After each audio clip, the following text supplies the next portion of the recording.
Okay mga kababayan, Chris Ulo po at welcome back po ulit dito sa ating YouTube channel. Okay mga kababayan, pag-usapan ho natin etong si Amy Marcos ho, na kamukha ho ni Francis Leo Marcos.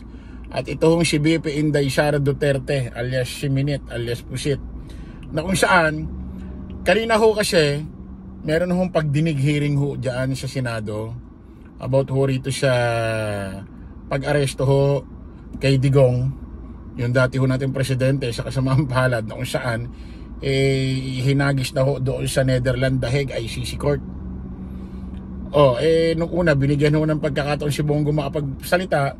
Ngayon naman ho si BP Inday Sara Duterte via Zoom kasi nasa The Hague Netherlands ho siya.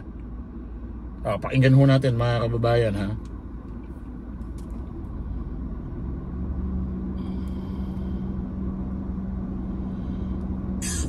I have someone online, and given the difference in time, I'd appreciate inviting her.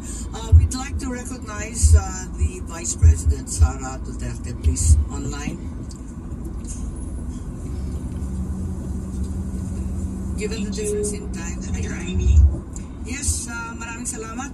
At kung pwedeng ipaliwanag lamang ng ating Vice Presidente kung bakit sinasabi ninyo na kidnapping or extraordinary rendition ang sinasabi.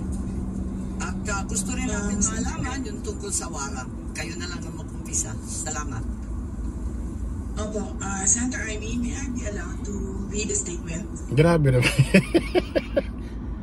Grabe naman. Ngayon lang ako nakakita ng kidnap na kasama pa si Secretary Salvador Medialdia. Grabe naman kidnap yan. Sinakay sa magarang private jet plane. Tapos kidnap. Grabe naman kidnap kasi nga ginawa ho nilang technique mga kababayan.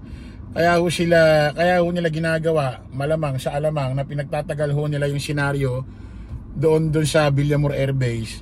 Kasi nga ito si Attorney Torion, yung dating abogado rin ni Kibuloy, si Torion, nagfile ho ng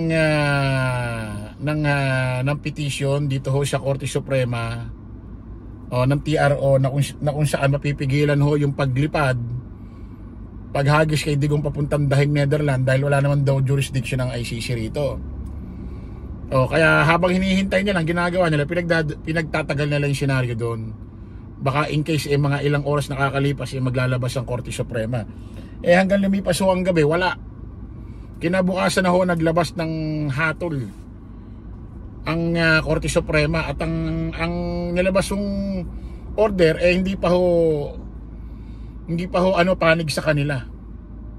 Binasura ho, hindi ho pinakinggan, hindi ho kinatigan ng Korte Suprema yung ipinail ho petition ni Attorney Torion na kung saan pipigilan ng Korte Suprema. Actually kahit nga maglabas pa wala na kasi nailipad na si Digong nung time na yon. Pakinggan natin. Read the statement. Yes, please. Please do so. Okay, thank you. Mga kababayan, on March 11, 2025, former President Rodrigo Roa Duterte was forcibly taken by the Philippine National Police upon his arrival at the Ninoy Aquino International Airport. He was brought to Villamor Air Base, a military air base, detained for nearly 12 hours, and then flown out of the country on a private jet to The Hague. All allegedly because of a warrant. Grabe ang hinahon ni BP Inday Sara Duterte. Wala bang mura dyan? Puta nyong lahat! Nagpipiling mahinahon na naman ito. Nagpipiling mapakumba. Nagpipiling mahinahon na naman. Nagpipiling kalmado. Nagpipiling chill, relax lang. Ilabas mo na totoo mong karakter, ugali. Unleash the beast. Tali natin. Because of a warrant issued by the International Criminal Court. This was patently an illegal arrest. This constitutes extraordinary rendition. A Filipino citizen, a former president was taken into custody without a valid warrant issued by a Philippine court, without due process and without any legal basis under our laws. The Constitution is clear.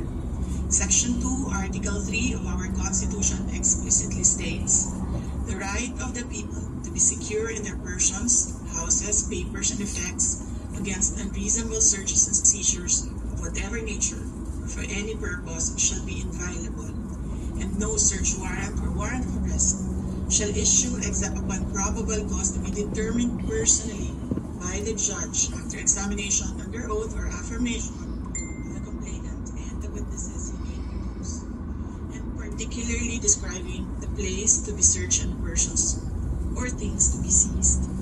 This means that for an arrest to be lawful, it must be carried out pursuant to a warrant issued by a Filipino judge of a Philippine court. Nasaan po ang warrant of arrest na inisyu ng hukuman ng Pilipinas? Wala.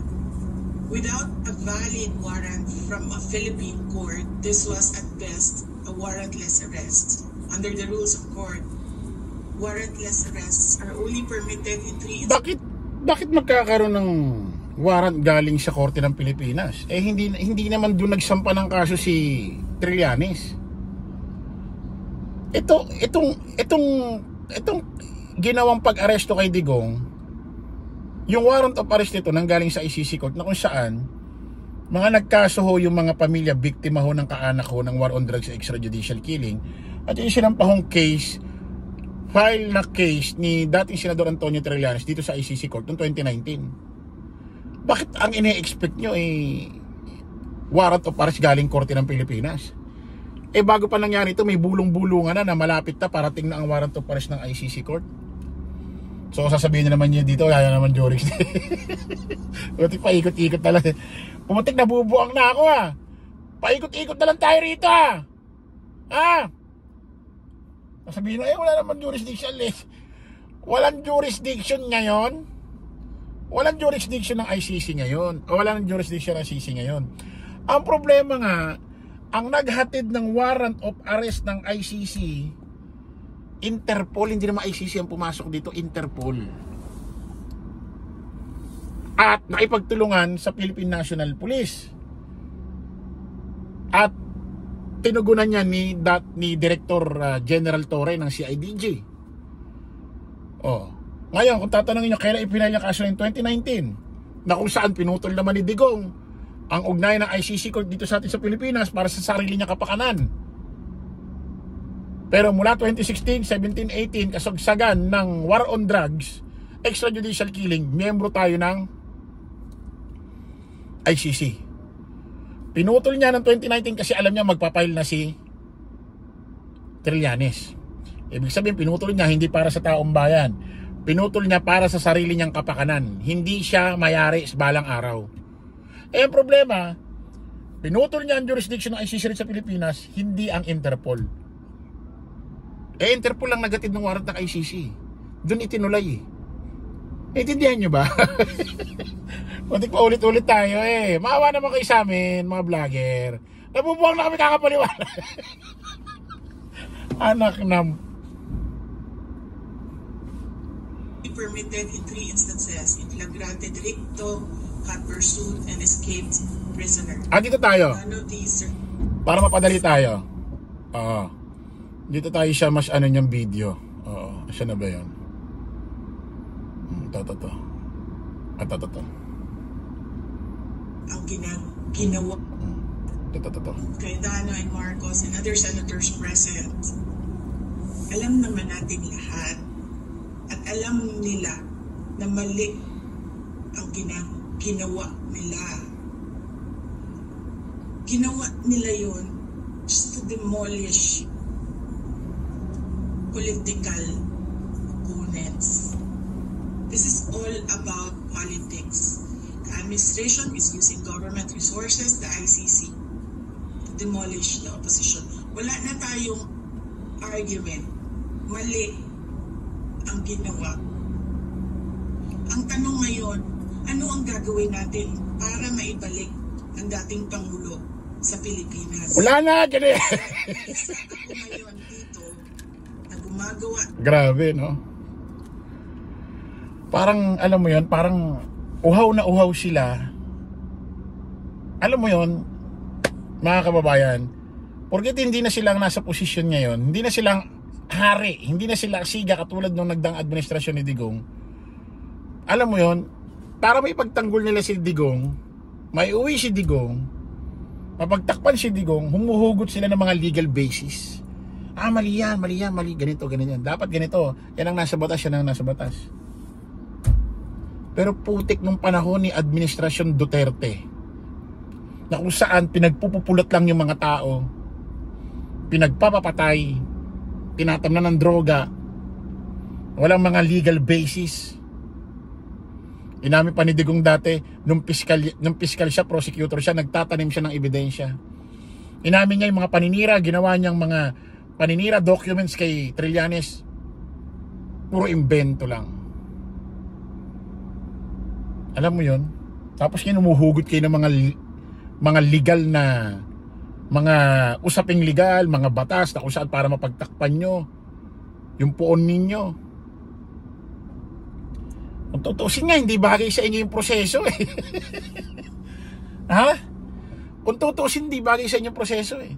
Alam mo, BP Inday Sara Duterte, umuwi ka na lang dito. Ikaw na mismo ang pumilit sa Senado, maimbestigahan ka na talaga dyan sa impeachment trial kung totoo ka talagang walang kasalanan. Ikaw naman ulit kung totoo walang kasalanan. Dapat kayo ikaw nagmamadali eh, para malinis mo yung pangalan mo eh. Dapat nga imbestigahan din sa iyo yung mga sinabi nung nakaraan na hindi maipaliwanag ng mga yaman mo, mga bank accounts mo, mga ari-arian mo na hindi nakadeclare sa salin eh. Dapat nga maimbestigahan din yan eh. Ng paraan para maibalik ang ating dating Pangulo sa ating bayan. Paano pa mababalik yan? Eh wala nang jurisdiction. Paano kung gano'n din kayo ng ICC court ngayon? Halimbawa, may nilabas ang Korte Suprema. Halimbawa lang, mag-granted yung pinal yung petition doon. Halimbawa lang. Pero yung una na, basura na eh. Ewan ko lang ngayon sa mga magkakapatid. Kasi yung hinain ito yun, para mapigilan yung paglipad ni Digong doon sa Netherlands noong nakaraan, sa Dahig, dinismiss yun. Pero may file itong si BP Inday Sara, Baste at si Kitty Duterte. Halimbawa lang, maglabas. Paano kung hindi kilalanin ng ICC court? Sabihin, kala ko ba wala na kaming jurisdiction dyan? Ba't pa namin kikilalanin yung ilalabas ng Korte Suprema ng Pilipinas? Paano kung ganonin kayo?